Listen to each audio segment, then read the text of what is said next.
Vamos, Jorge. Bueno, buen día, ¿cómo les va?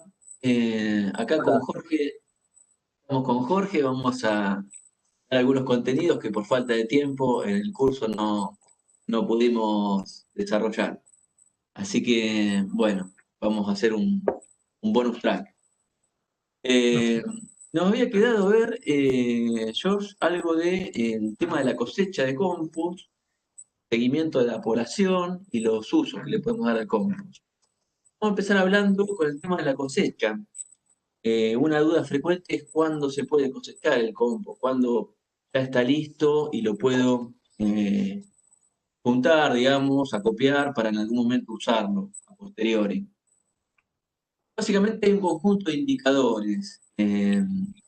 El primero que figura ahí arriba, fíjense, dice cuando los residuos orgánicos ya perdieron la entidad, es decir, ya no tienen aspecto de residuo, ya no se los reconoce como tal. Yo eché ahí una cáscara de banana, una cáscara de alguna fruta o de verdura, eché hierba, pero ya no identifico eso en el residuo. Cuando voy a ver el material, digamos, ya no lo identifico como tal.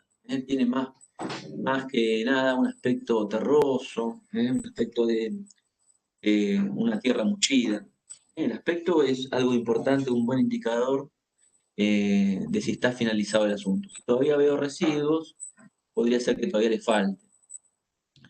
Otro indicador interesante de que el asunto está relativamente concluido es que las lombrices se van a ir yendo hacia otro lugar, hacia un lugar donde tengan alimento fresco, quizás. Cuando las lombrices ya no encuentran comida en ese sustrato, bueno, van a tratar de buscarla en otro lugar. Seguramente si tenemos una compostera dividida y en la cual hemos abandonado un sector y hemos empezado a dejar el material fresco en el otro sector, la gran mayoría de las lombrices seguramente habrán abandonado el sector eh, más envejecido, digamos, más madurado, para pasar al alimento fresco. Entonces, la ausencia de lombrices me indica que el asunto, dentro de todo, está bastante avanzado, está cerca de concluir. Bueno, se le puede dar una finalización, dice, una presentación final, una vez que cosecho el compost, a través de un tamiz, de una zaranda. ¿eh? Otra cosa es que, recuerden, no tendría que haber ningún pico térmico ya en el material, ¿no? Ya estaríamos en la etapa de maduración, ¿no? Tenemos una fase, digamos, mesófila, una termófila y después una parte de maduración, en la que ya no debería haber temperatura elevada. Y Un otro comentario. sí, Jorge, dale. En los dos primeros ítems que señalás para darnos como indicación la posibilidad de cosecha, ocurre que el primero lo observamos nosotros, fundamentalmente, pero aún podemos encontrar lombrices, se da muy frecuentemente, que las lombrices están trabajando o comiendo de un material que no reconocemos las partes que lo integraban, pero las lombrices siguen ahí firmes. Así que el segundo indicador, que es cuando las lombrices abandonan ese sustrato, es más creíble desde el punto de vista de la evolución. Y recordemos que las plantas, ya que este material lo vamos a usar para alimentar plantas, van a vivir mejor o van a apreciar mejor el material cuanto más evolucionado esté mineralmente. O sea, cuanto más, cuanto menos contenido de materia orgánica fresca, va a ser de mejor calidad para la alimentación de las plantas. Adelante. Está muy bien. Está muy bien eso que dice Jorge. Eh, Otro indicador bastante interesante que manejamos para tener una idea, digamos, si ya puede estar terminado el asunto, el tiempo que pasó desde el que echamos los últimos residuos frescos. ¿eh? Eh, Siempre decimos que conviene dividir los sectores de la compostera, al menos en dos, para tener separado lo que es material de más evolución del material más fresco, ¿no es cierto? Si nosotros sabemos que el sector abandonado o que en el que ya no echamos residuos cumplió un determinado tiempo, que hablamos en general del orden de 4 a 8 meses, dependiendo el material que echemos, dependiendo de todos los condicionantes que estuvimos viendo, la relación carbono-nitrógeno, la humedad, la temperatura. En este periodo, esa variación de tiempo también tiene que ver con la época del año, muchas veces en verano o en los meses cálidos, digamos, la evolución es mucho más rápida que en invierno, en los meses fríos, ¿no? Da el efecto heladera, decimos, ¿no? Metemos las cosas en la heladera y orgánicas y se conservan mucho más que afuera. Eh, entonces, si yo sé que desde la última vez que eché residuos orgánicos en ese sector, ya pasaron por lo menos 4 meses, es muy probable que la gran mayoría del material esté ya con un grado de evolución lo suficientemente avanzado como para que esté en condiciones de ser cosechado. Son, fíjense, una sumatoria de cosas en las que me puedo ir fijando, algunas cualitativas, como decía Jorge, el aspecto, el color del- del material, el no reconocer residuos, otras no ver lombrices en el material, ¿eh? Y el tiempo es algo que siempre es interesante, ¿no es cierto, Jorge? Ir anotando cuando dejamos de echar material en algún lugar, cuando lo abandonamos, digamos, para empezar en el otro sector, ¿eh? Porque eso nos da una idea de el tiempo que pasó, el tiempo que estuvo evolucionando el asunto ahí, y nos da una idea de ya lo voy a poder cosechar, ¿eh? Eh, Es importante llevar una fichita en un cuaderno de exacto. cómo va marchando la compostera. Eso nos va a dar seguridad a la hora de tomar decisiones. Aparte, Jorge, estaba pensando yo que si pasado 4 meses desde que echamos la última vez ahí, en realidad esos 4 meses son el tiempo que el último residuo orgánico que pusimos ahí Exacto. permanece ahí. Pero piensen que lo que está más abajo, lo que fuimos echando antes, seguramente lleva más tiempo todavía. Obvio, Así está muy que, bien. así que decir 4 meses en la parte más fresca es decir que todo lo otro ya tiene más de 4 meses y quizás obviamente tiene más evolución y está más maduro. Perfecto. Bien, acá hay ¿cómo sigue esto? Acá está. Bueno, hay un videíto que recomendamos ver que se llama 10 secretos que debes conocer sobre compost y humo de lombriz. Después, si quieren, lo pueden ver.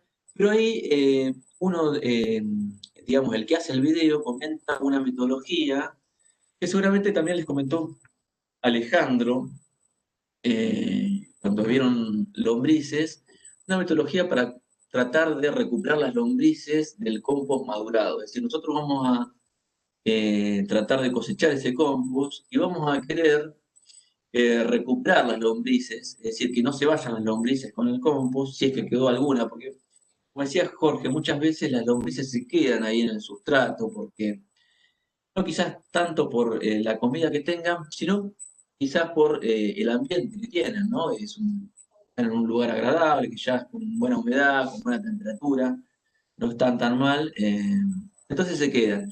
Es muy probable que por más que lo veamos maduro al compost, todavía tenga algunas lombrices.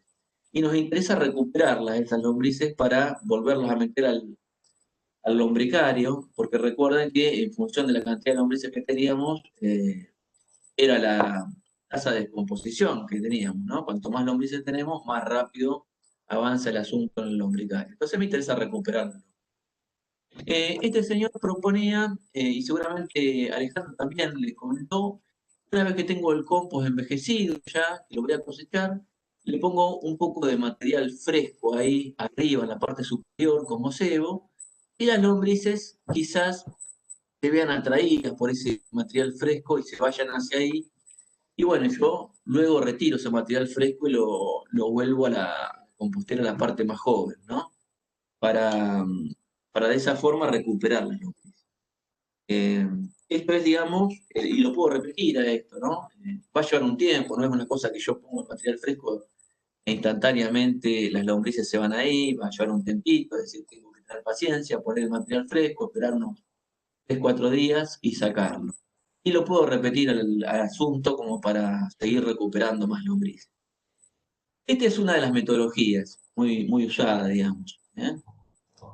Hay otra metodología que es un poco más brusca, más violenta, podríamos decir, y es más para apurados, para gente ansiosa, digamos, que quiere recuperar todas las lombrices en un mismo día, y no quiere esperarlas a que se vayan al cebo y demás. Eh, yo la llamo, esta metodología es poner a las lombrices a la luz, y a la sequedad, para conducirlas a esa trampa. Fíjense, ahí yo puse un par de bolsas de cebolla con material fresco, en la base de un playón de ladrillos, y ahí voy a volcar el compost que traje, que tenía en la compostera, lo pego en una carretilla ahí y lo vuelco encima de esas bolsas, ¿está bien? Y recordando, bueno, vuelco ahí el compost ya envejecido, digamos, ya para, listo para cosechar, fíjense que tiene aspecto terroso, por el aspecto, el color, da la sensación de que ya está maduro el asunto. No obstante, seguramente tiene lombrices todavía, y las quiero recuperar yo. Las pongo ahí y recordando algunas de las características, Jorge, que decíamos de que las lombrices, eh, seguramente nos enseñó Alejandro, que las lombrices son fotofóbicas, ¿no? Huyen de la luz y también respiran por la piel, ¿no? Necesitan tener humedad en tu piel, digamos, para poder respirar. Ellas claramente lo que van a hacer, si yo las expongo acá, esto es especial para hacerlo en un día soleado, las expongo al sol, este playón, seguramente solitas se van a ir metiendo hacia adentro, ¿cierto? Se van a ir metiendo hacia adentro de la pila, huyendo de la luz y huyendo de la sequedad superficial de la pila. Entonces lo que voy a ir haciendo es ir rascando, digamos, la superficie de esa pila periódicamente a lo largo del día, le voy a ir sacando capitas muy finitas, el material externo se va a ir secando y las lombrices se van a ir metiendo hacia adentro de la pila. Voy a ir sacando pequeñas porciones, ahí se ve cómo fui apartando el material. ¿eh? Ese material ya después lo voy a ir juntando y lo voy a ir tamizando. Un, en un tamiz, usamos habitualmente uno de estos tamices de rejilla de ventilador, puede andar muy bien para tamizar el compost madurado. ¿eh? Bueno, le voy sacando capitas, voy sacando las lombrices de a poquito, le toca tiempo, obviamente, no son muy rápidas moviéndose, pero me ha pasado, digamos, de verlas que rápidamente cuando quedan expuestas se meten hacia adentro, ¿no? Huyen rápidamente. Es decir, darle un poquito de tiempo a las juveniles, por ahí que tienen un poquito menos de energía, a que se metan adentro también. Las adultas y las juveniles se van a ir metiendo hacia adentro de la pila. Bueno, ahí se ve, he barrido todo hacia un sector, el material ya separado, y lo procedo a tamizar en lo que decía, una rejilla de ventilador. Ahí pongo el material y le voy a ir dando unas sacudidas y va a ir quedando. La parte que pasa el tamiz la voy a considerar ya el material listo para embolsar, después ya copiar, ¿no? Para en algún momento ofrecérselo a las plantas. Y el material grosero, que ahora vamos a amplificar un poquito a ver qué queda ahí arriba del colador, va a quedar material que todavía no se terminó de degradar, qué sé yo, acá se ven palitos, ¿no es cierto, Jorge? Cosas que Sí, tienen por ahí relación estos con groseros. nitrógeno. Claro, material grosero y material quizás, porque puede haber material grosero, pero si cuando yo meto en la compostera el material tiene una buena relación carbono-nitrógeno, seguramente avanza y se descompone, pero este es un palito, seguramente recuerdan cuando vieron con Jorge, que la madera en general tiene relación carbono-nitrógeno muy alta y no se descompone, ¿no? Entonces, si yo metí algunos palitos ahí en la compostera, seguramente los voy a recuperar cuando voy a cosechar.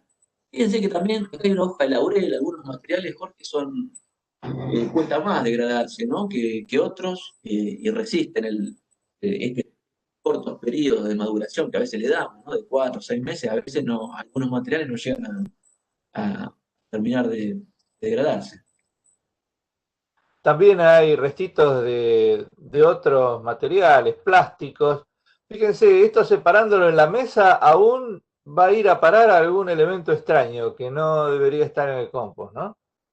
Por otro lado, objetos groseros, tipo madera, algunas cáscaras de maní y demás, tienen un valor interesante en la compostera porque generan la posibilidad de que haya cámaras de aire, de que se produzca facilite la aireación, y eso es vital para la compostera, de que existan espacios vacíos.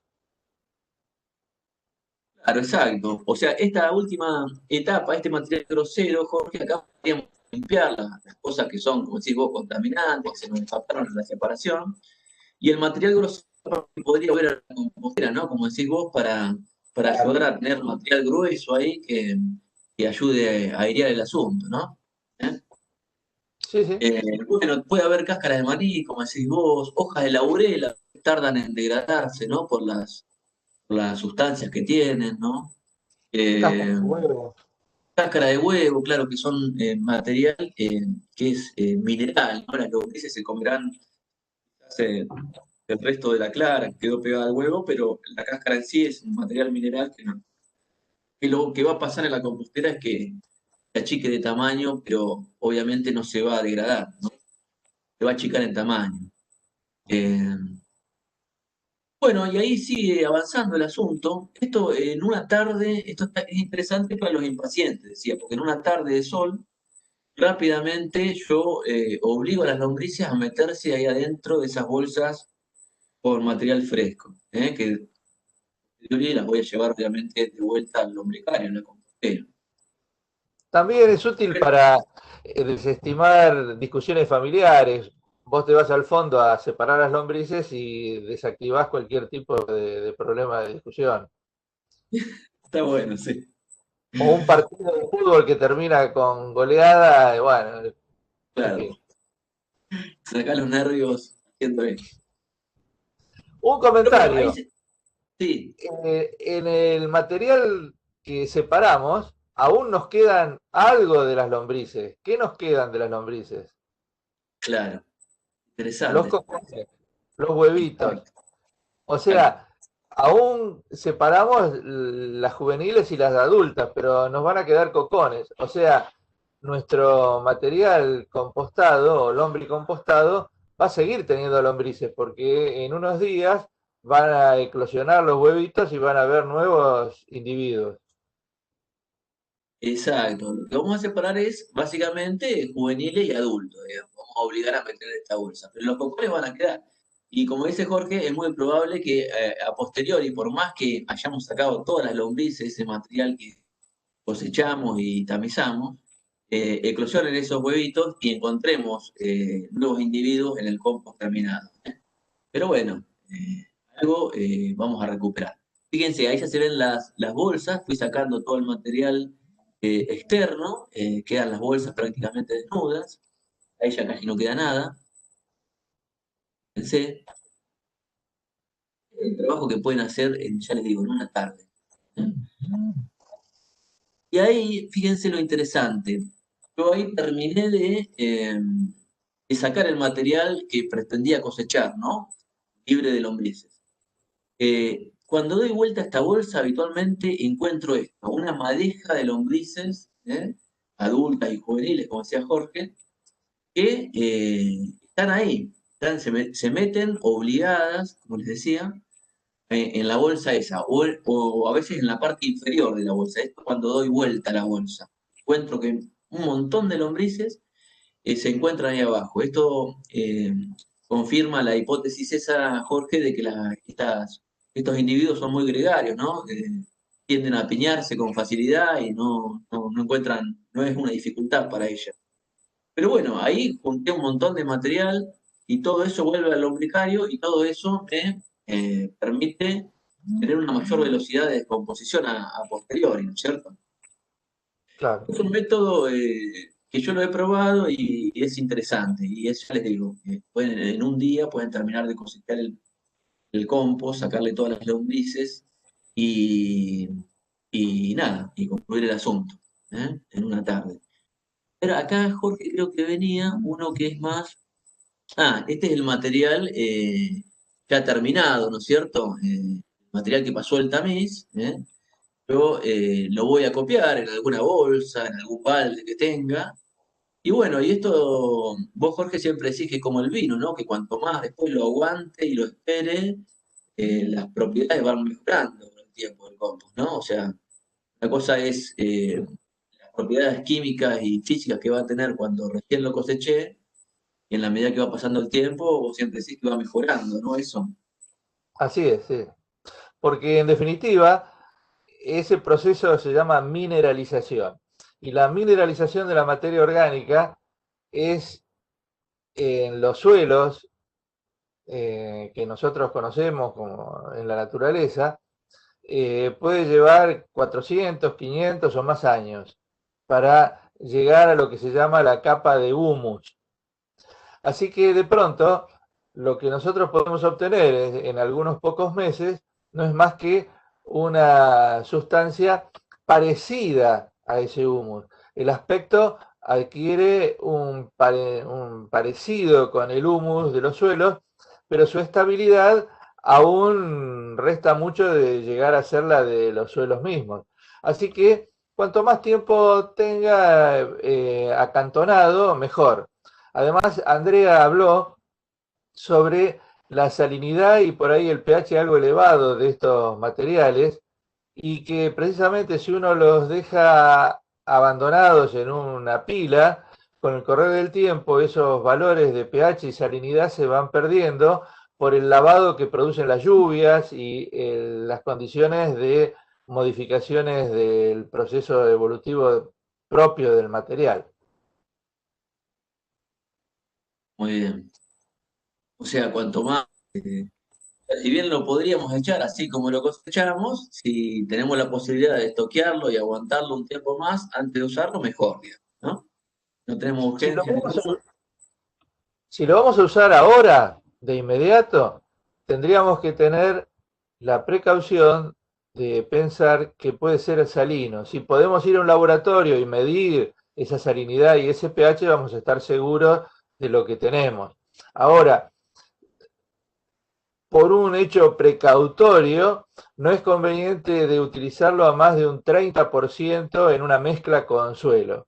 O sea, la posibilidad de usarlo como sustrato es factible. De hecho, muchas plantas crecen guachas dentro del mismo compost y se las ve perfectas. Pero es precautorio el hecho de no superar una mezcla de un 30 o 40% con un suelo común. Conviene diluirlo en definitiva, ¿no? Exacto. ¿Cómo diluirlo? Para- Exacto. exacto, diluirlo con tierra si es que lo vamos a usar relativamente pronto, ¿eh? Y si Sí, sí, sospechamos sí. que van a hacer salir. Bien, a ver, Jorge, acá venía algo que tiene más que ver con la cosecha industrial, ¿no? A gran escala. Sí, esta es una cosecha que podríamos decir semi-industrial, digamos. Es una actividad prácticamente de granja. O sea, prácticamente aquí no existe maquinaria, todo se hace a base de pala y carretillas. Y el material que se utiliza es el proveniente de los frigoríficos, que se llama rumen. El rumen es el vaciado del animal cuando se lo factura en un frigorífico, quedan la última ingesta del animal y los líquidos también. Todo eso se llama rumen y es un residuo frigorífico muy importante, muy contaminante. Muchos frigoríficos los tiran en las inmediaciones del frigorífico, otros los regalan y bueno, puede ser una fuente de tal vez el mejor producto para iniciar una actividad semi-industrial o industrial de compostaje. ¿Y qué se ha hecho en este caso? Se dispone en lechos, se llama lecho esta unidad que está enmarcada ahí por unas tablas de madera, que tiene aproximadamente 1,50 m de ancho y 50 o más metros de longitud. ¿Y por qué ese ancho? Bueno, se estima de que el ancho tiene que ver con las posibilidades de que un operario llegue a trabajar hasta la mitad de cada lado y con una horquilla o con una pala para mezclar los materiales lo mejor es la horquilla, porque con puntas romas para evitar lastimar las lombrices, ¿no es cierto?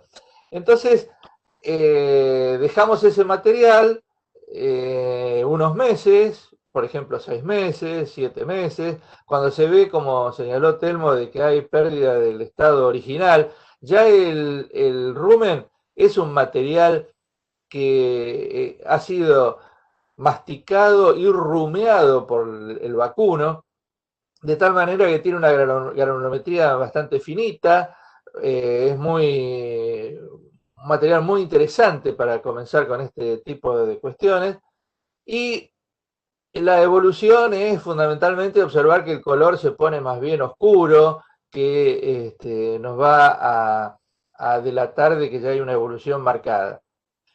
Pero ahora lo queremos cosechar y tenemos todo esto, 1,50 m por 50 metros de largo, lleno de ese material con lombrices. Nosotros no queremos vender las lombrices, lo que queremos es tener las lombrices como trabajadoras de una nueva oferta de rumen. Así que lo que se hace es, como se ve en la imagen, poner rumen fresco en el sector los 50 metros por más o menos la mitad de una pequeña parva de rumen fresco que va a propiciar de cebo para las lombrices, como el método que señaló Telmo, ¿no es cierto? Las lombrices van a ir a esta comida fresca y van a ir abandonando el sustrato que ya está bastante consumido. Así que las lombrices se van a correr a ese lugar, se revisa el sector que quedó abandonado, y si ya hay un porcentaje relativamente pequeño de lombrices, se opta por cosechar la mitad de todo este lecho. En esa mitad que quedó vacía se pone una nueva cantidad de compost, y o bien se vuelca el que quedó arriba de la otra, pero se completa con nuevo material el sector que quedó cosechado. Y entonces las lombrices van a ir abandonando nuevamente el sector que había sido remanente, pasando a la nueva oferta de comida. Cuando esto uno toma la certidumbre de que la mitad ahora quedó relativamente empobrecida de lombrices, lo podemos cosechar también. Así que se va formando una especie de rotación para poder cosechar y correr las lombrices de un lado al otro. Ese sería un procedimiento que es, si bien industrial, es manual. Acá no hay maquinaria dando vuelta. Y de paso se utiliza un residuo que, si alguno de ustedes es vecino de, por ejemplo, Frigorina, se dará cuenta de todos los problemas que ocasiona el rumen en las zonas aledañas. Frigorina tiene montones de sectores con compost abandonado en pilas, y que obviamente para el día de mañana pueden ser un recurso interesante en la fertilidad de los suelos, pero cuando se lo utiliza, se lo dispone de esta manera, puede ser un contaminante. Estaba pensando, Jorge, otro indicador interesante que podemos tener de que el asunto terminó es la reducción del volumen, ¿no es cierto? Que siempre decimos que si completamos la compostera, pasado el periodo de evolución, deberíamos tener aproximadamente la mitad, ¿no? del volumen inicial, ¿no? Claro, sí, sí. Acá se ve, digamos, esto ha estado completo, digamos, quizás hasta arriba en su momento, y se ve ya cómo ha caído el nivel del compost madurado, ¿no? Sí, sí, sí. Pasamos a la Porque, siguiente. Ah, perdón, sí. sí, Decime, decime. como para retomar un concepto ya enunciado, las lombrices consumen el material, y todos los microorganismos que están allí consumen el carbono para su protoplasma, para su musculatura, para su desarrollo de las colonias, en aproximadamente un 50%. El otro 50% lo respiran, se pierde en forma gaseosa como dióxido de carbono. Y la reducción es entonces eso, un 50% aproximadamente del volumen. Exacto. Pasamos a la del censo, Jorge. Dale. Bueno, acá estamos viendo distintos individuos que conforman la gran familia de las lombrices. La gran familia de las lombrices se conforma con lombrices adultas, lombrices juveniles y los nuevos proyectos que son los cocones. En general, lo que uno visualiza fácilmente son las lombrices adultas y juveniles. Recordemos en qué se diferencian las adultas y las juveniles. Bueno, las adultas son las que tienen un desarrollo para su multiplicación, un desarrollo sexual, y se las visualiza fácilmente por ese engrosamiento en el anillo de anillos que se denomina clitelo. Recordarán esto los ejemplos que mencionó Alejandro Moreno, ¿no es cierto? Exacto. Y el ciclo entre que es adulta y pone cocones y aparecen los cocones y aparecen las nuevas lombricitas, estamos en el orden de los pocos días, algunos meses. O sea que esto, y pueden aparecer hasta 4, 5, 6 lombrices nuevas, o sea que el efecto multiplicador es importante. Nosotros, en nuestro lombricario, tenemos la necesidad de hacer un seguimiento de la evolución del lombricario. Eso tal vez podemos hacerlo en forma cualitativa, ver que crece la colonia de lombrices, o bien podemos hacerlo si somos meticulosos con un poquito más de rigor. Entonces, podemos armar una pequeña planilla o censo y ¿cómo obtenemos la muestra? En principio, en nuestro lombricario, allí Telmo mostrar esa planilla, ¿sí? Sí. Podemos tener una planilla que puede ser bastante exhaustiva. En esta planilla bastante exhaustiva, el censo aparece cuando se denominan las lombrices, pero también estamos teniendo, fíjense, la fecha, el porcentaje de carbono, el porcentaje de nitrógeno. La relación carbono-nitrógeno, como ya se mencionó, podría ser la palabra final en cuanto a la evolución de nuestro material lombricompuesto, nuestro producto final. ¿Por qué?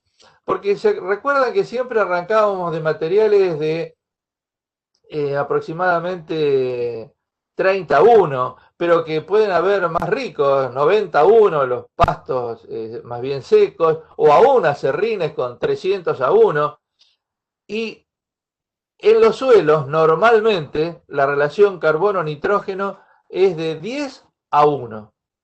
Entonces, si yo arranco de un material de 30 a 1 y puedo hacer mediciones de la relación carbono-nitrógeno, cuanto más me acerque a 10 a 1, más evolucionado va a estar este material. Esto implica costos de laboratorio que a lo mejor no nos interesa o no deseamos generar, pero se podría hacer una vez cada tanto determinaciones. Podemos medir el pH, la conductividad eléctrica, todo esto nos va a dar seguridad sobre la calidad del material. Pero ahora vamos al censo. En el censo están precisamente tres categorías. Las categorías de cocones, que serían las más chiquititas de todas, o sea que prácticamente tenemos que afinar la vista para encontrar los cocones, porque pueden tener algún milímetro Son difíciles de ver, sí. son difíciles de ver, y entonces muchas veces el número de cocones que aparecen en nuestros censos no son reales, son medio, perdón, Son los medio que vimos, falseados, porque son los que encontramos. no los encontramos. Los que Pero, encontramos, claro. pero tengamos en cuenta que en el cocón está un poco la base de los nuevos individuos, las nuevas generaciones. Los que sí vamos a ver con más facilidad van a ser los juveniles y los adultos. Así que yo les sugiero hacer una planilla. Aquí armé una planilla, no sé si se puede ver. ¿Lo estás viendo, Telmo? Ahí se ve, Jorge, a ver si la podemos. Bueno, Sí, ahí mejor. Sí, a ver, y contanos qué dice, a ver. Bueno, tiene la fecha, el lugar, etcétera, y acá el número de las muestras que vamos obteniendo Está para, bien. tener certidumbre sobre nuestro lombricario. Es Como muy querés tomar difícil que, más de una muestra, sería. exacto, es muy difícil que en un lombricario todas las lombrices estén distribuidas homogéneamente. Lo más común es que estén distribuidas siguiendo más bien la comida, pero por ahí tienen algún efecto relacionado con algún insecto que anda dando vueltas y entonces están ubicadas en distintos lugares. Así que acá hay 6 muestras tomadas. ¿Y con qué vamos a tomar la muestra? Bueno, la muestra es conveniente tomarla con un extractor que consiste en una especie de copa con dientes, como si fuese una mano, de aproximadamente medio litro de volumen. Así que metemos ese extractor en el lombricario, sacamos ese medio litro de volumen y empezamos a medir. Entonces muestra 1, 2, 3, 4, acá me tomé 6 muestras, inventé porque no lo hice, ¿no es cierto? Es Sí, un ejemplo. sí, sí. Entonces tenemos cocones 5, juveniles 11, adultos 2. Acá pongo el total de los juveniles y los adultos, que son los que comen. Entonces yo sé que en medio litro de volumen voy a tener esa cantidad de lombrices. Pero, como no estoy seguro si esto es homogéneo, lo repito 6 veces. Y al final me queda aquí abajo un promedio, un total y un promedio.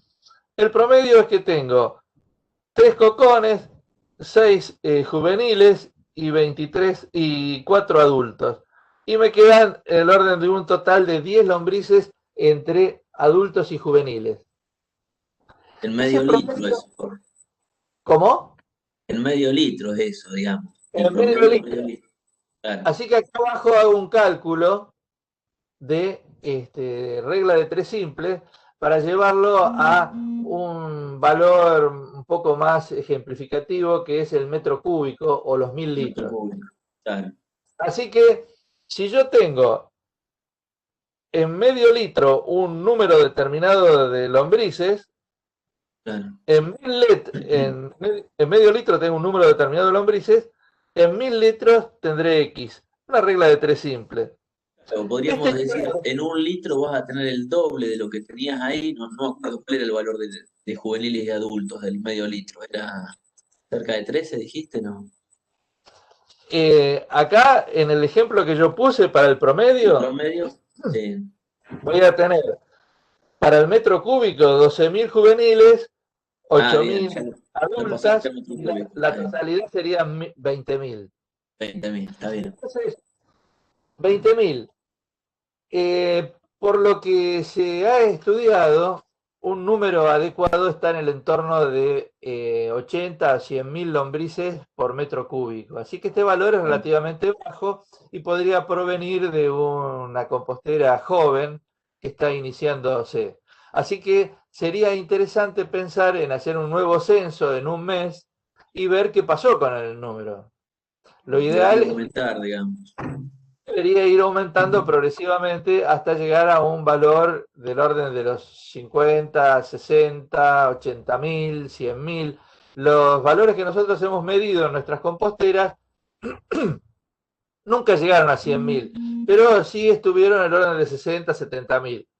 No nos Bien. olvidemos que esto nos va a permitir pensar también en la velocidad de avance de nuestro proceso, porque no nos olvidemos que estas lombricitas consumen su peso por día de material. Y el excremento de estas lombrices vendría a ser nuestro lombricompuesto. Así que cuanto más lombrices tengamos, mayor cantidad de proceso evolutivo, más rápido proceso evolutivo vamos Más a obtener. rápido va a ser. Claro, la transformación va a ser más rápida. Exacto. Exacto. Está muy bien. O sea que es importante hacer un censo cada tanto, ¿no? Si no tenemos el pinche ese, capaz que podemos utilizar algún elemento de volumen conocido, ¿no? Y hacer una extracción con la mano hasta Claro, que una completar ese palita, volumen, pensaba yo. claro, Con una palita ponerlos en un envase, qué sé yo, una claro, taza, por ejemplo, como claro, esta, que tiene 250 centímetros cúbicos, claro. y allí contarlos. Pero de todas maneras, no es difícil de realizar ese extractor. Se puede hacer como precisamente simulando una taza, una copa, con hierros de 6 milímetros soldados a un anillo, y eso nos va a permitir tener una herramienta adecuada para nuestra compostera, ¿no es cierto? Está muy bien. Sí, no, no tenía una foto, una lástima, pero no tenía una foto del extractor ese que teníamos. Pero bueno, De todas creo que maneras, eh, este extractor, si recurren al blogspot de curso de lombricultura, en el manual del curso de estaba en el lombricultura manual, no me acordaba. Sí. está explicado cómo es el extractor. Ah, bien, bien, bien, Y bien. también van a encontrar ejemplos del cuadrado de Pearson y demás. Es cierto. George, ¿querés que siga con la Dale, parte de uso? adelante. Acá teníamos algunos ejemplos que vos encontraste hace poco en OLX, ¿no? De gente Exacto. que Sí. se gana la vida con esto, ¿no es cierto? O sea, es una Es fuente un de trabajo, emprendimiento. emprendimiento, exacto. Eh, Acá este señor está vendiendo el compost, dice, para huerta, jardín, césped, maceta, en 300 pesos. Una bolsa de 30 litros, dice, ¿no? 30 litros, 30 centímetros cúbicos son 30 litros, es tipo bolsa grande Exacto. de alimento de perro, 300 pesos, o sea, 10 pesos al litro. Algo que al comienzo no valía nada, que era basura, ¿no es cierto? Cuando Exacto. empezamos esto, era basura. Y el tipo ahora gana unos mangos con esto, ¿no? Esto es en La Plata. Acá es el mismo, pero acá se ve el producto y se ve bastante claro, le decía yo a Jorge. Todo evidentemente demuestra que el estado de avance no está terminado, pareciera, ¿no? O sea, él lo vende como, bien, como bono natural, dice ahí, y por ser de menos litros, fíjense, sale un poco más caro. Pero hay que tener cuidado, digamos, cuando uno compra, ¿no? Tener ojo, que no nos vendan basura, ¿no? Una cosa es comprar compost, otra cosa es comprar basura. Y otra es, era otro, que vendía lombrices, ¿no es cierto? Sí. Ahí se ve la 100 lombrices, es decir, 100 gramos, recién Jorge hacía la cuenta, 100 gramos de lombriz, 100 lombrices son 100 gramos y son adultas, ¿no? Una lombriz pesa un gramo aproximadamente. 100 gramos de lombriz a 170 pesos, es decir, 1.700 pesos el kilo de carne de lombriz. ¿Eh? Bueno, En carne cara. esto desmitifica un poco de que la carne de lombriz se utiliza para alimentos para generar hamburguesas o alimentos de cerdos. En rigor, es una carne, primero, de una óptima calidad alimenticia y segundo, que es muy cara. Así que de pronto, más bien que se la destina para alimentos de peces o para que tienen un valor muy importante en la administración de esos alimentos, o bien para usos medicinales, o sea, utilización para obtener aminoácidos, proteínas de gran calidad.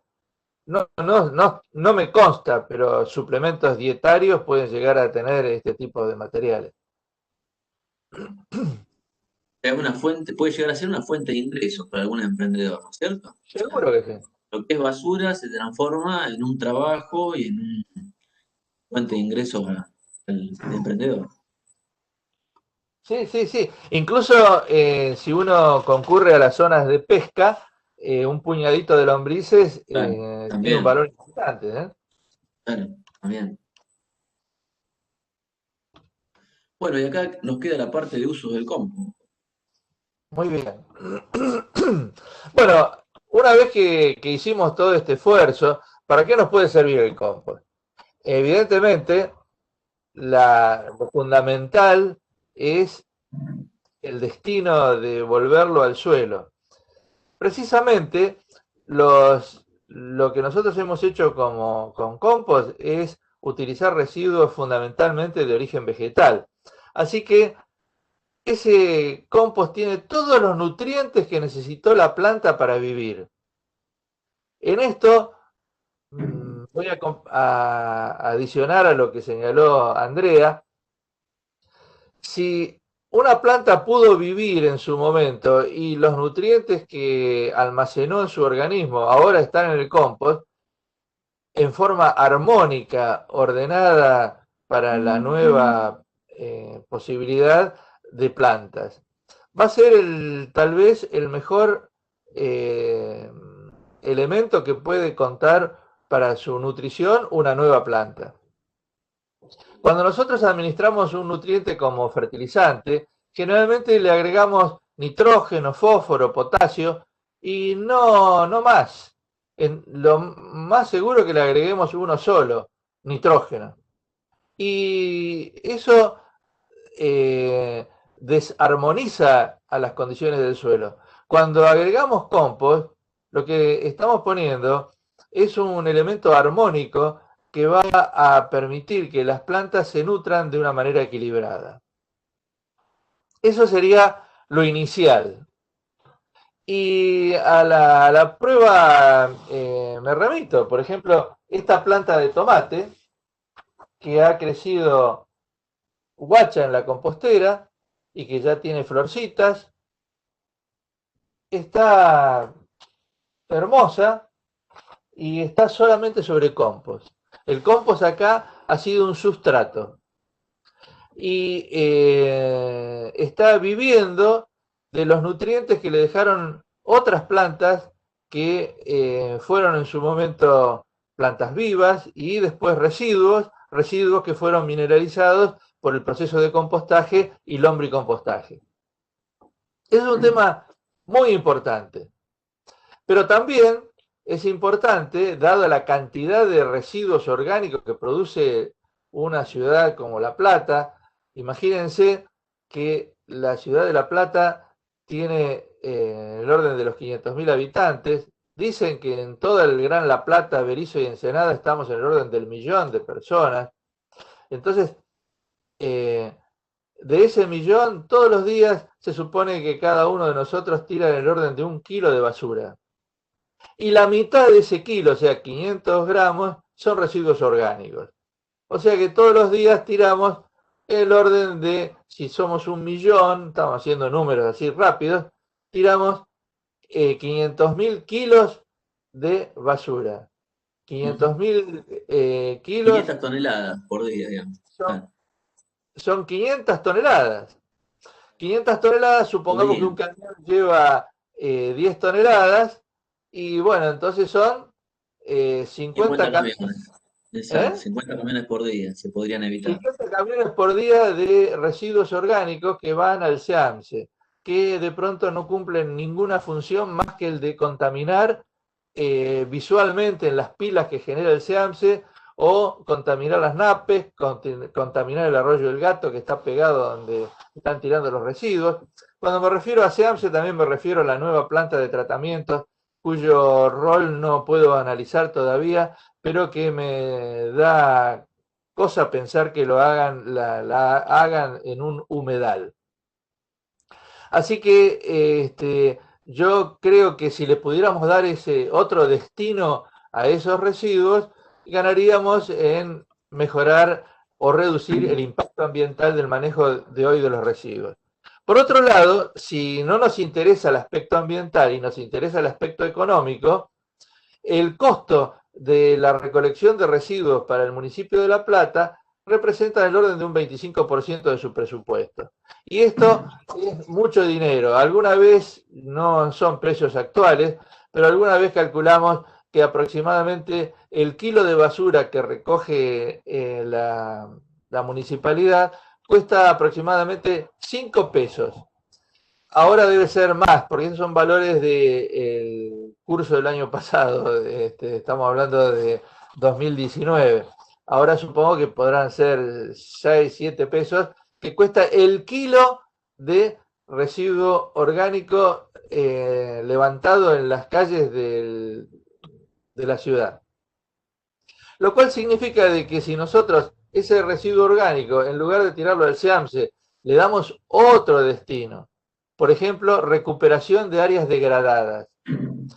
Ustedes saben que la ciudad de La Plata se construyó con ladrillos, con materiales que en muchos casos, ¿de dónde pudieron haber salido? De los mismos suelos del entorno de la ciudad. De allí, por ejemplo, se llama uno de nuestros barrios más importantes Los Hornos. ¿Los hornos de qué? Los hornos de ladrillo.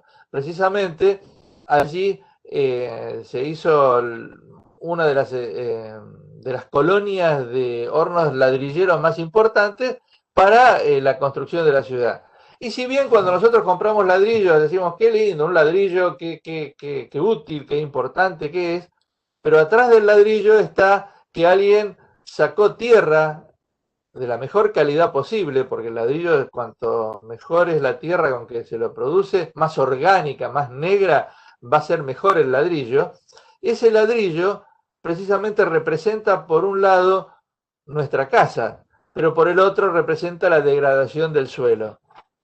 Así que hectáreas y hectáreas de suelos se han degradado. ¿Y hasta dónde se saca para hacer ladrillos? Los ladrillos artesanales se hacen con la capa superficial, los primeros 20, 30 centímetros.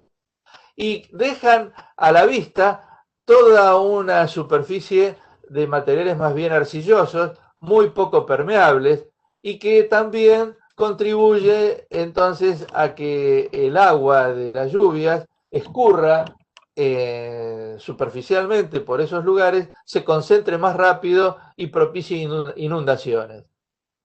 Así que, ¿cómo yo puedo recuperar ese suelo para que se...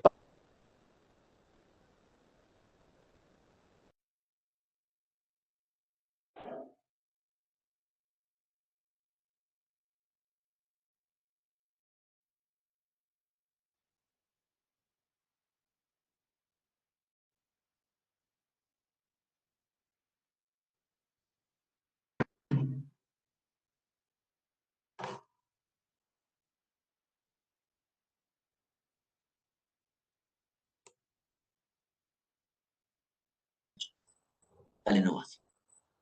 Así que el compost podría servir para ser depositado sobre las superficies degradadas y de esta manera reconstruir ese horizonte superficial que fue extraído para hacer ladrillos. También podemos hacer ladrillos directamente con el compost. Hicimos ensayos con un centro de investigación aquí en la Universidad Nacional de La Plata y se pueden obtener ladrillos a partir del compost mezclándolo con barros de limpiezas de zanjas y de arroyos. Así que de pronto podemos reemplazar de alguna manera el ladrillo artesanal de esa manera. Ahora, una de las formas de también poder utilizar el compost y el lombricompostaje es en la remediación de áreas contaminadas. Otro centro de investigación de la Universidad Nacional de La Plata estudia el papel de las lombrices en la remediación de suelos contaminados.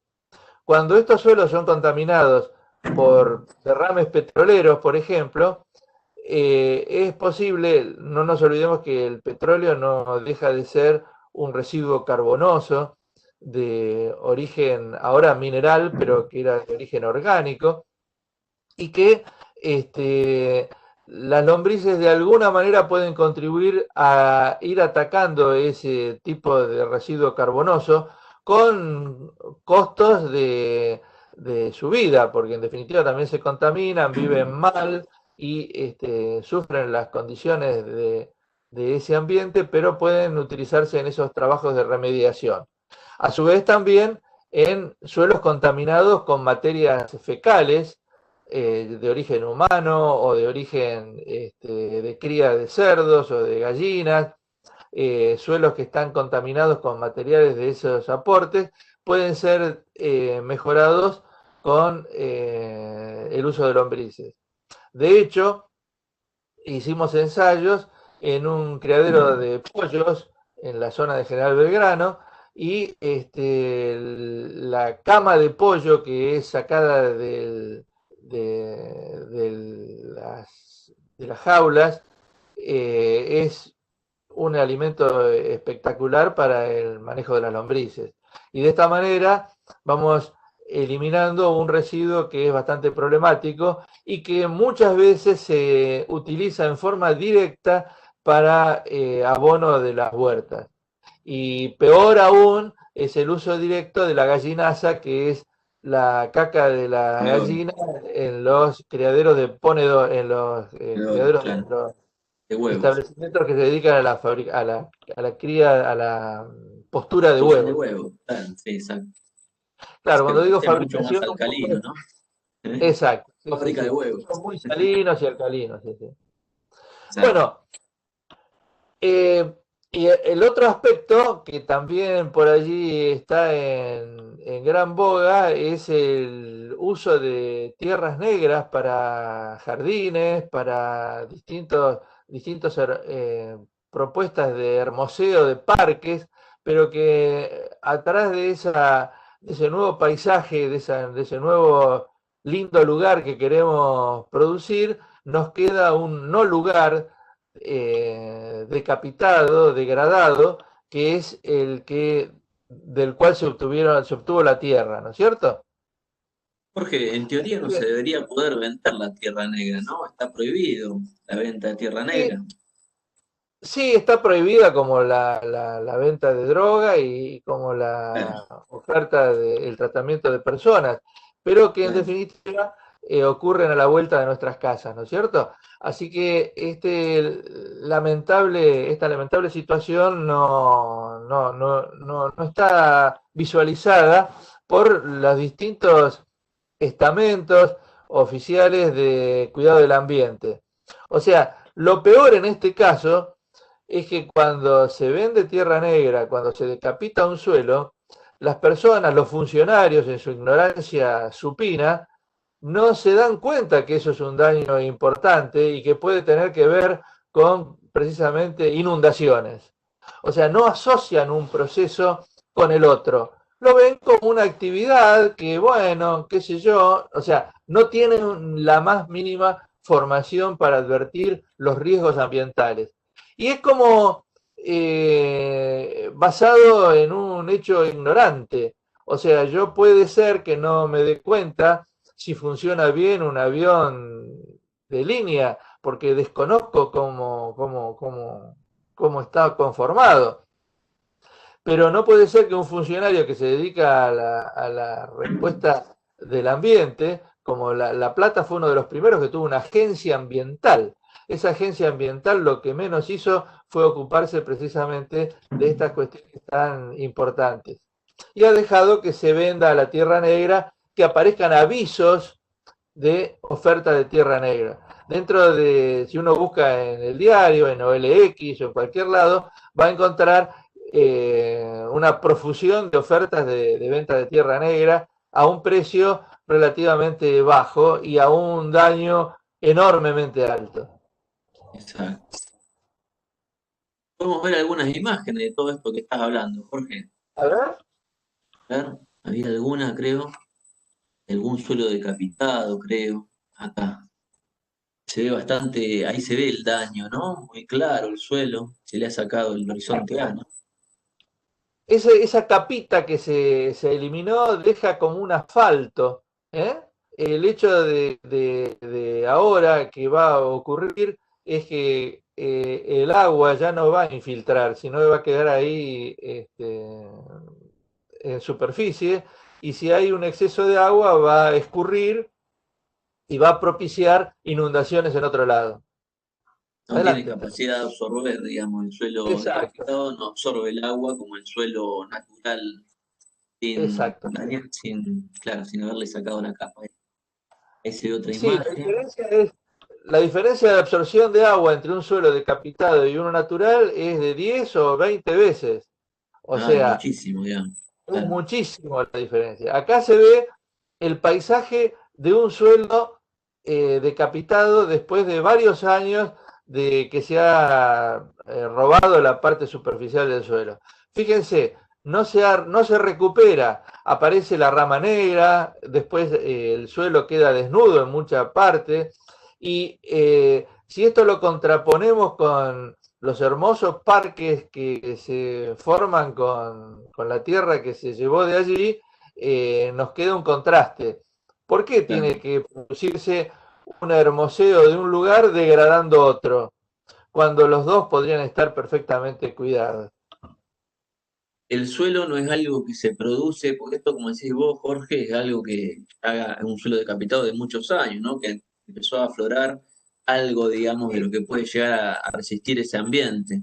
Pero no es Este algo, suelo, ¿no? Que se produce de un año para el otro el suelo, ¿no? Cuando se decapita, no es un recurso renovable, ¿no es cierto? no, el suelo precisamente no es un recurso renovable. El Claro. suelo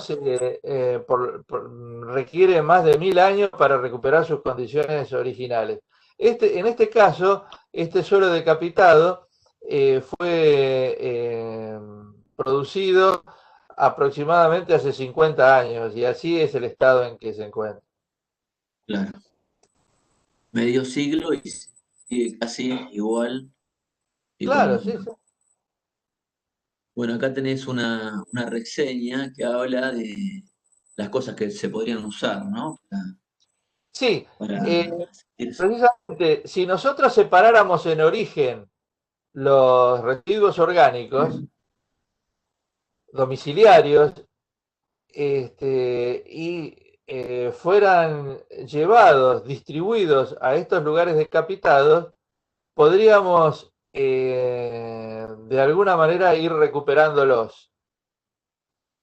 Esa situación hicimos un plan piloto hace muchos años atrás y llevando a un lugar, a un campito de donde son las fotos anteriores de suelos decapitados, que creo que más adelante van a ver Hay imágenes de alguna esto. foto posterior, sí, acá, ¿no? Esta decís. Exacto, sí, sí.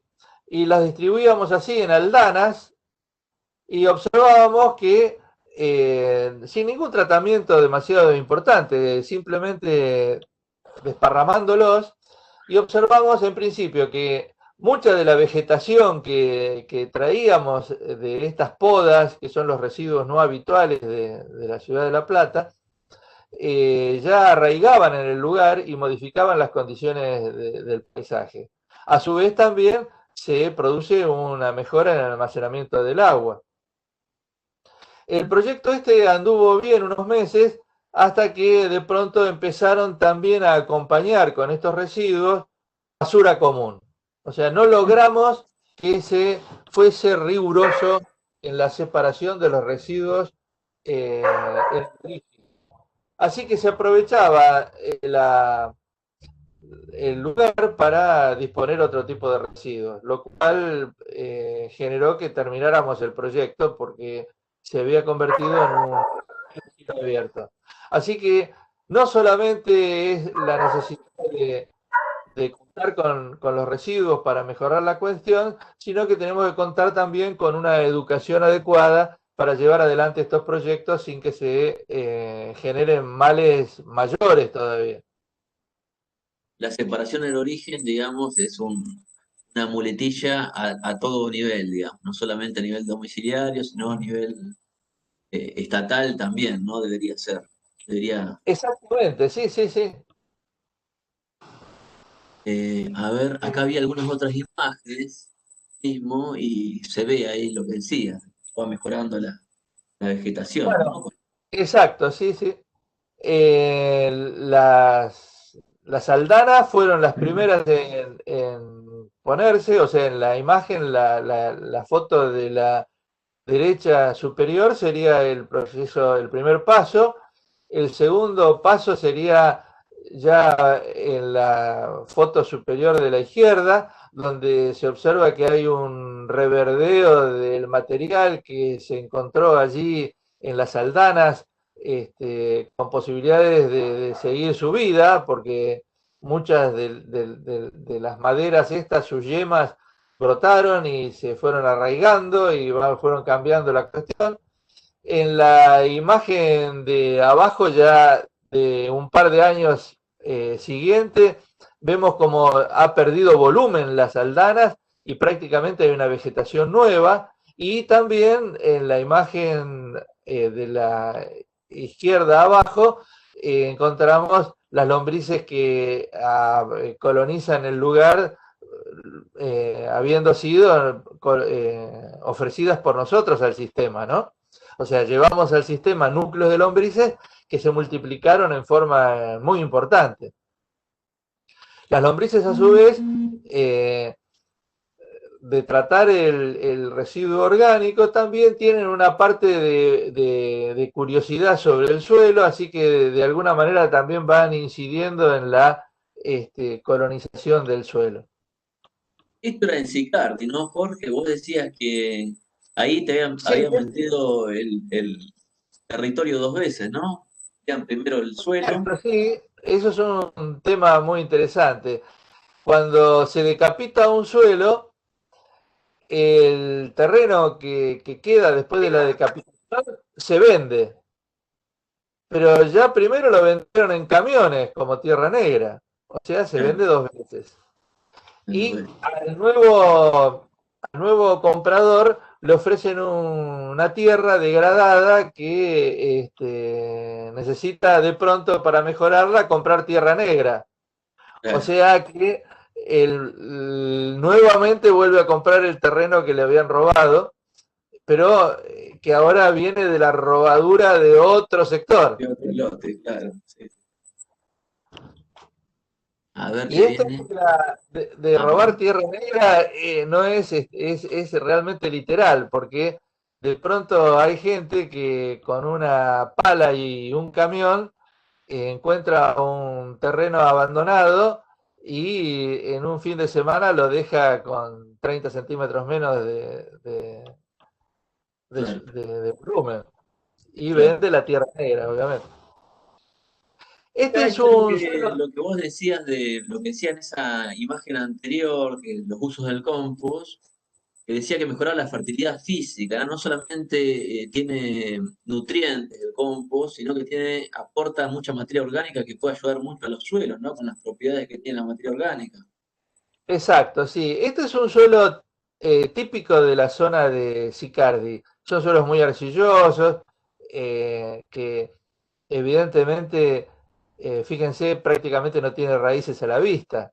Así que la actividad biológica no lo puede interesar. Si uno planta un arbolito, en general sufre de estas condiciones. Además son arcillas más bien expandibles. Así que el aporte de materia orgánica acá es fundamental porque las plantas viven sobre esa materia orgánica y de allí pueden ir colonizando este suelo, pero muy lentamente. Pero la vida del suelo está en los primeros 30 centímetros. Me acuerdo de una frase que siempre tiene Pablo, que dice que cuando nosotros aportamos fertilizantes químicos, tales, digamos, le damos comida a las plantas, ¿no? Mientras que si le damos compost, le damos comida y le mejoramos la casa, ¿no? El lugar donde vive, se lo Exacto. hacemos más confortable, ¿no? Las raíces encuentran un mejor sustrato donde crecer, donde encontrar nutrientes, ayudan Porque el compost ayuda a conservar la la humedad. casa Sí, implica poros, implica claro, posibilidad de sostén. O sea, es una capacidad de frase retener el agua. muy feliz, retener el agua. Claro, Los poros retienen aire también, no nos olvidemos que las plantas necesitan aire, además de agua, ¿no? claro. Esta es otra imagen del suelo decapitado con rama negra. Este está un poco mejor evolucionado porque se observa vegetación, entre las ramas negras se observa algo de pasto, ¿no?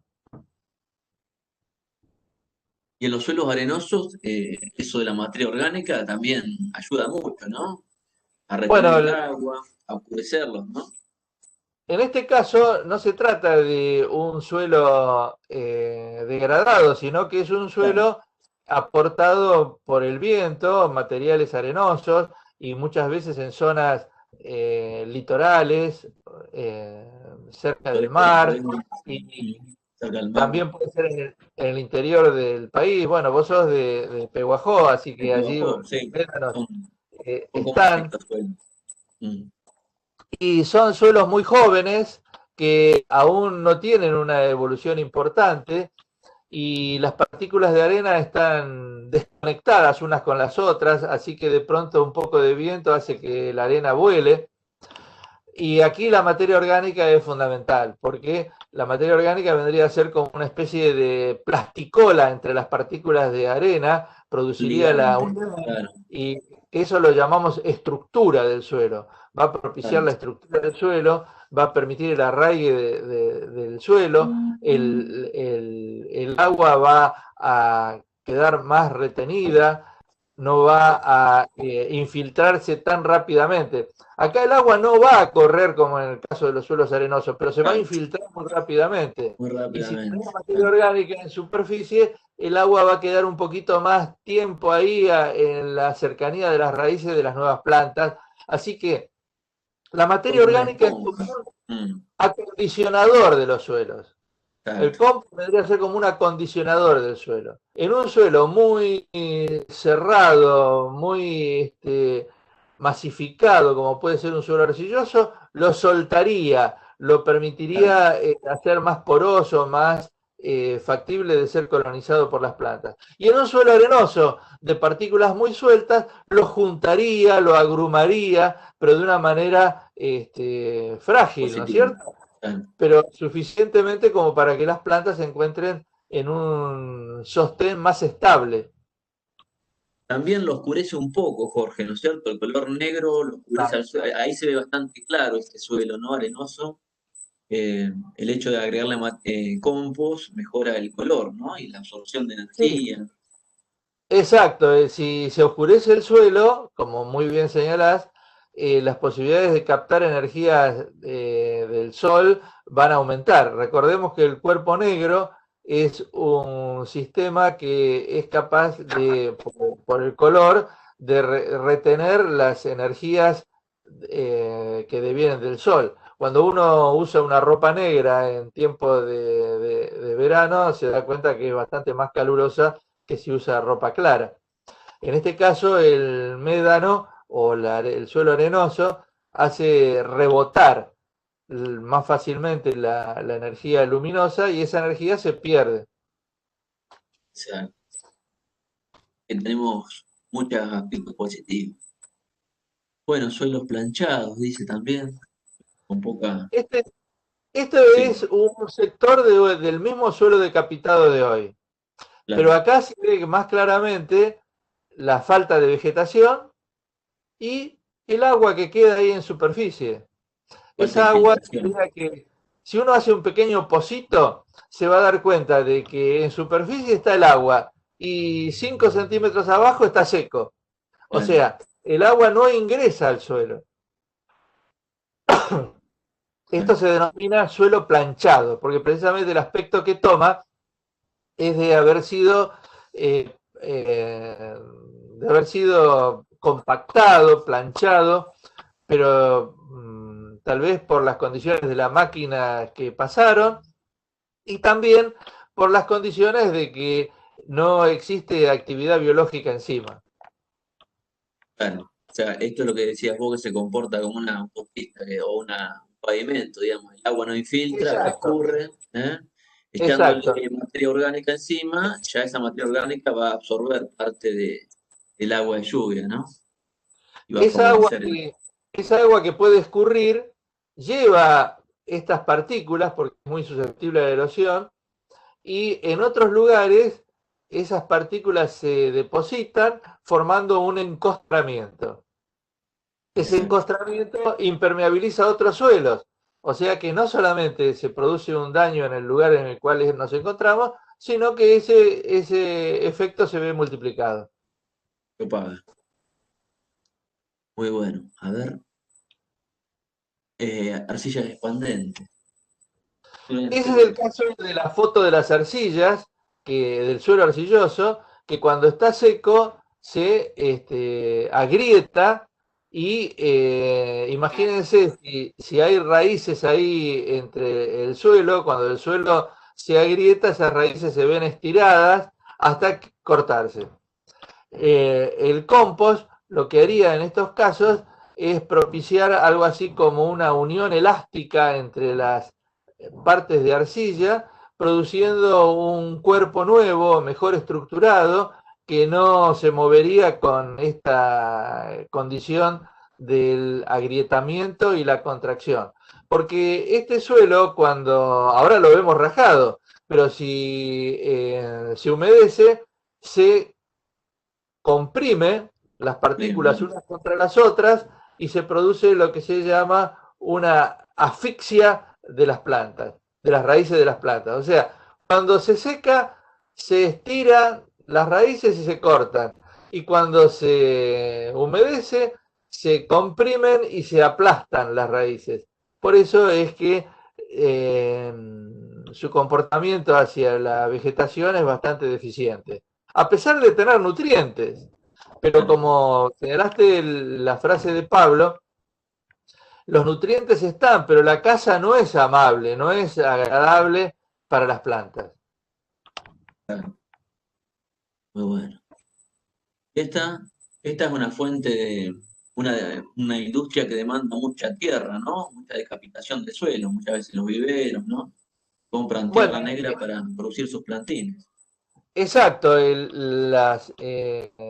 la horticultura, la floricultura, los viveristas, permanentemente utilizan suelos. No olvidemos que cuando nosotros vamos a comprar un arbolito, por ejemplo, a un vivero, nos llevamos, con el mejor de los casos, 10 litros de tierra. Esa tierra, multiplicado por los miles y miles de plantas que venden los viveros, obviamente tienen que volver a colocarlas en el lugar de donde se originan las plantas, que es en este caso el terreno de cultivo.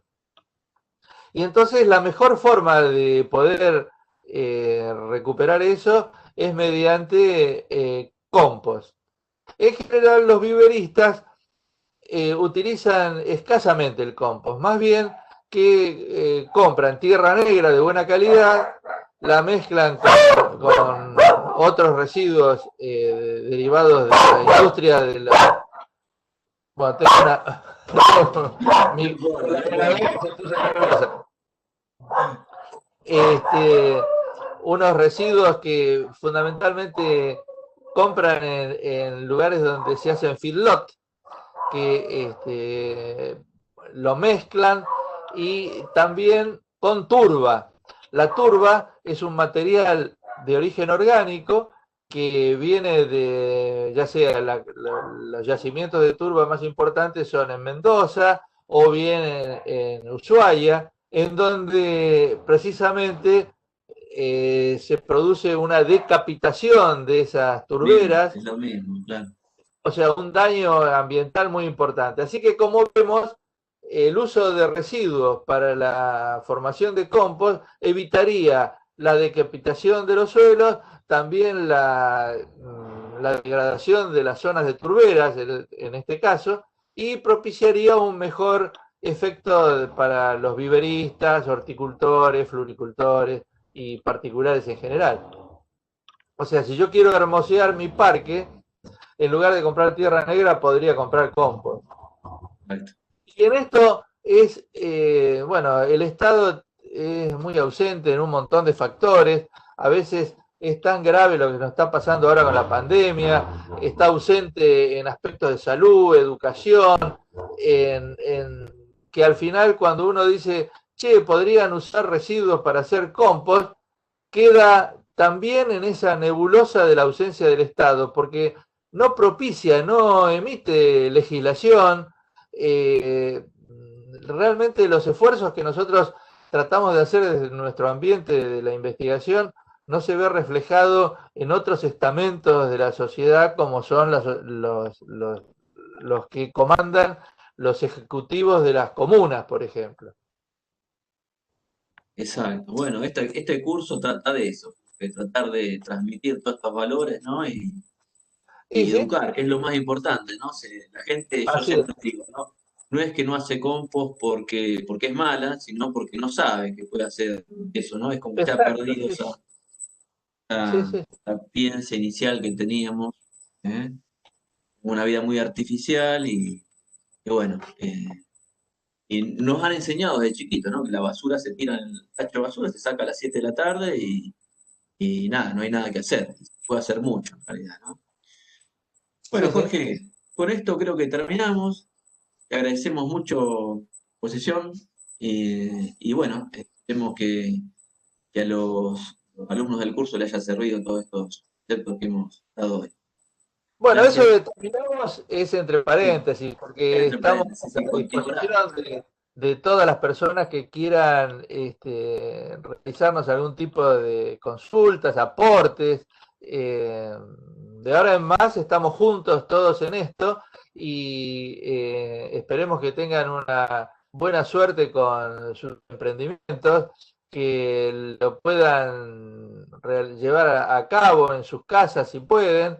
Vuelvo a mostrarles mi planta de tomate, que se puede, dentro de un mes aproximadamente, uno puede consumir tomates. Así que si uno puede tener esto en un balcón de pronto, yo creo que nos va a dar mucha satisfacción poder contribuir con esto en la educación, no solamente de los que nos están escuchando, sino de los familiares de los que nos están escuchando, multiplicar esto con amigos, eh, propiciar todo lo que significa en un poquito de buena voluntad y escasísimo esfuerzo, una mejora de las condiciones de vida para todos nosotros, ¿no? Y nuestras descendencias, mejorarle la vida a eh, nuestra descendencia que a lo mejor ni siquiera aún conocemos, pero que generosamente tenemos que dejarles un espacio limpio, lindo, vivible, y que no digan que los antepasados fueron unos sucios, que nos dejaron una situación difícil de sobrellevar. Así que un abrazo a todos. Y Bueno, un gracias a abrazo vos, a todos. Diego, particularmente, que sos el que lleva la responsabilidad delante de todo esto. Bueno, muchas gracias, Jorge. Lo que de raíz se aprende, nunca de todo se olvida. ¿Eh? Muchas gracias. Un abrazo grande a todos. Muy bien, muy Bueno, bien. vamos a dejar de grabar. Ah, perdón. Bueno, estuvo muy bien, Jorge. ¿Eh? Sí, creo Tengo que que dejar. estuvo, no sé cómo saldrá, habría que verlo después. ¿Cómo se recupera esto? ¿En YouTube? ¿Ah? Sí, espera, estoy tratando de dejar de grabar. A ver, no encuentro el.